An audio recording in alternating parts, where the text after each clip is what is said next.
গল্প তোমার জন্য ইউটিউব চ্যানেলের পরিচালনায় আজ শান্তনু বন্দ্যোপাধ্যায়ের লেখা নস্যির ডিবে।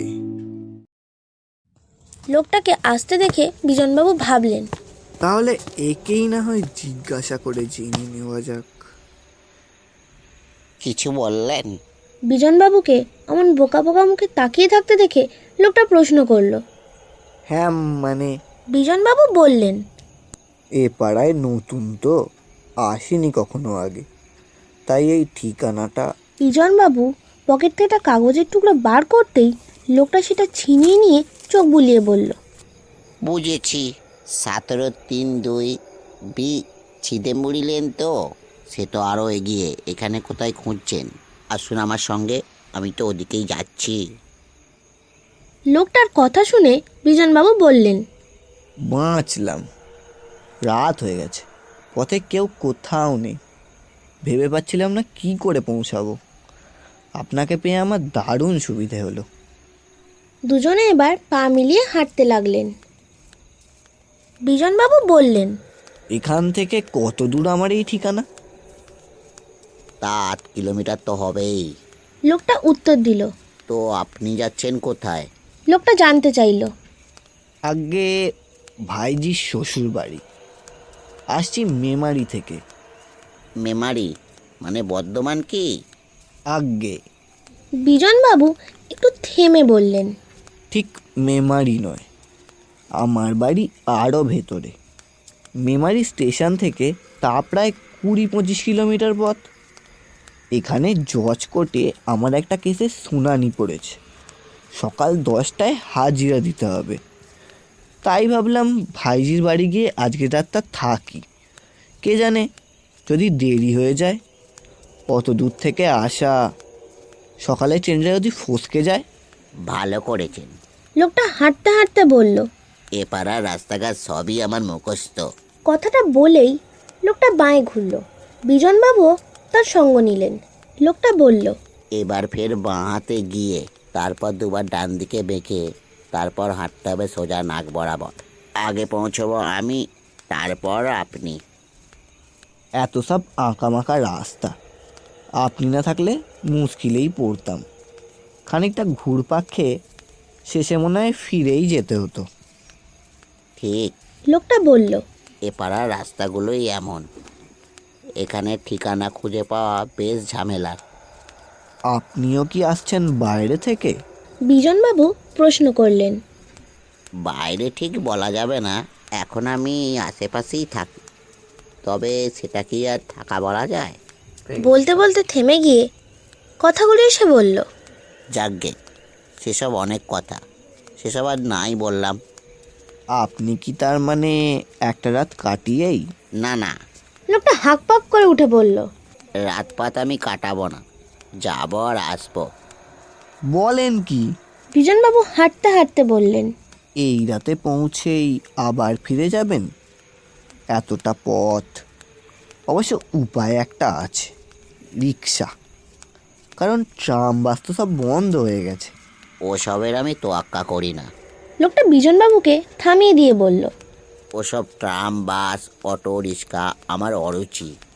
ওসব ঢের চড়েছি, এখন যেখানে যাই হেঁটেই যাই। বলেন কি? বয়স তো দেখছি ভালোই হয়েছে। এত বয়সেও আপনি? হ্যাঁ, বয়স ভালোই হয়েছে, বোধহয় 84-85 হবে, ঠিক হিসাব নেই। লোকটা কথাটা বলেই হাঁটার গতি একটু বাড়িয়ে দিল। পাও ফেলতে লাগলো বেশ লম্বা লম্বা। উফ, বিজনবাবুর ওর সঙ্গে পা মিলিয়ে হাঁটতে গিয়ে দম ফুরিয়ে যেতে লাগলো।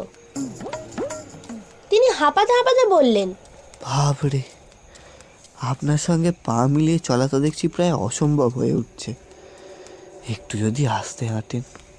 আর আস্তে আর জোরে, নস্যি নস্যি করে আমার পানটা আইঢাই করছে। ওই দেখুন, ওই দেখা যাচ্ছে আমার বাড়ি। লোকটা বিজনবাবুকে দেখান দূরে অন্ধকারে দাঁড়িয়ে আছে গেটওয়ালা একটা বাড়ি। আপনি ওই বাড়িতে থাকেন?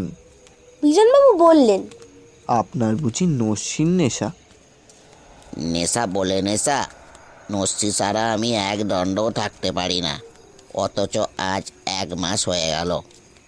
সে কি, 1 মাস আপনি নস্যি নেননি? তবে আর শুনছেন কি? কোথাও বাইরে গিয়েছিলেন বুঝি? বাইরে তো বটেই। তা সেখানে কি নস্যি কিনতে পাওয়া যায় না?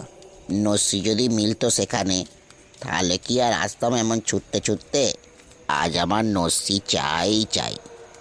এখন তো প্রায় পৌঁছে গেছেন। বিজনবাবু বললেন। পর মুহূর্তেই কি যেন খেয়াল হলো তার। কিন্তু আপনি যে বলেছিলেন আজই আবার ফিরে যাবেন, এটা যদি আপনার বাড়ি হবে তাহলে? বাড়ি তো বটেই, তবে এখন আর ওখানে আমি থাকছি কোথায়? বিজনবাবু এবার একটু বিরক্ত হয়ে বললেন। মানুষটা আপনি ভালোই, কিন্তু বড্ড হেয়ালি করেন। যা বলেছেন। কথাটা বলেই লোকটা এবার সেই বাড়িটার গেটে দাঁড়িয়ে পড়ল। বিজনবাবু বললেন, এইটা আপনার বাড়ি? হ্যাঁ, এইটা দেখেছেন, গেটে আমার নাম লেখা আছে। লোকটা বিজনবাবুর দৃষ্টি আকর্ষণ করালো গেটে ঝুলানো নেম প্লেটটার দিকে। কিন্তু এ কি? বিজনবাবুর নামটা পড়েই চোখ দুটোকে কপালে তুললেন। এ কার নাম? প্লেটে লেখা আছে স্বর্গীয় নিতাইচন্দ্র মালাকার। আপনার নামের আগে চন্দ্রবিন্দু কেন?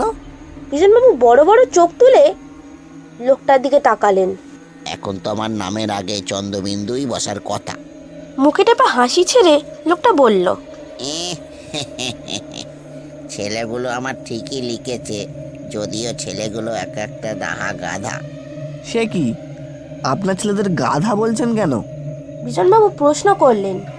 বড় বড়া, লোকটা রেগে উঠে বলল, এত খরচা করে তোর বাপের শ্রাদ্ধ করলি, এত দান ধ্যান করলি, আর তাতে একটা নসিব দ্বীপে দিতে ভুলে গেলি? জানিস তো তোর বাপ নস্যি ছাড়া এক দণ্ডও থাকতে পারে না। আজ 1 মাস নস্যি না নিয়ে শরীরের যে কি অবস্থা হয়েছে কি বলবো। তার মানে? আরে হ্যাঁ, ওই নস্যির ডিবেটা নিতেই আজ আমার আশা। ডিবেটা নেব আর কেটে পড়বো।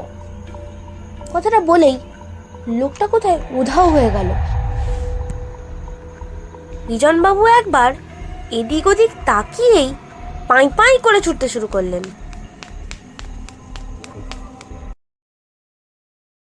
এরকম আরও গল্প শুনতে সাবস্ক্রাইব করুন আমাদের ইউটিউব চ্যানেল। আজ গল্প পাঠে ছিলাম আমি, সায়ন্তিকা মান্না। বিজনবাবুর চরিত্র ছিল অনুকূল দত্ত।